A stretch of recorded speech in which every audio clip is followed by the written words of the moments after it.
जिला समिति के सभी पदाधिकारीगण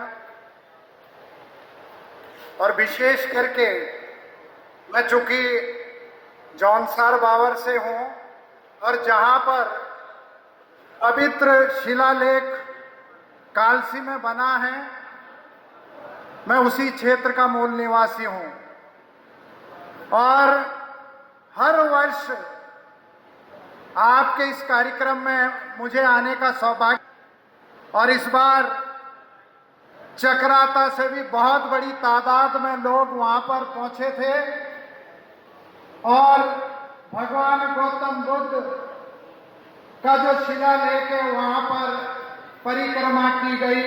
वहीं से मैं अभी यहां पहुंचा हूं और अपनी बात शुरू करता हूं। सम्मानित मंच और सम्मानित सदन, भगवान गौतम बुद्ध जी ने कहा था, पहले जानो और फिर मानो।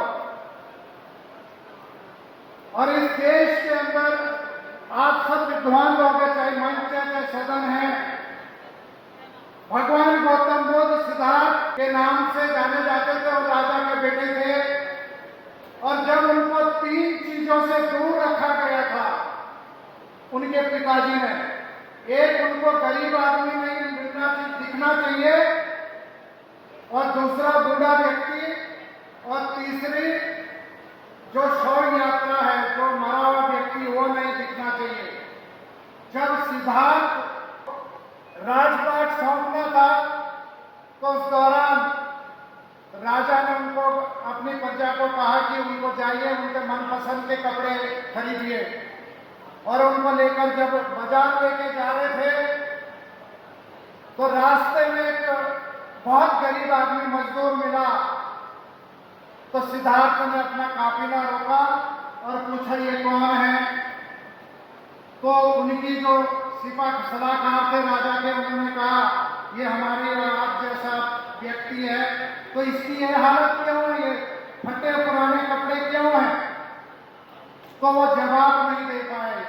उसके बाद थोड़े और आगे गए, एक बुजुर्ग आदमी लाठी के बल कमर में हाथ लगाकर चल रहे थे, तो वहां पर भी रोका गया और कहा गया कि ये व्यक्ति इस अवस्था में क्या है? तो कहा गया, हमारी ये भी अवस्था आती है।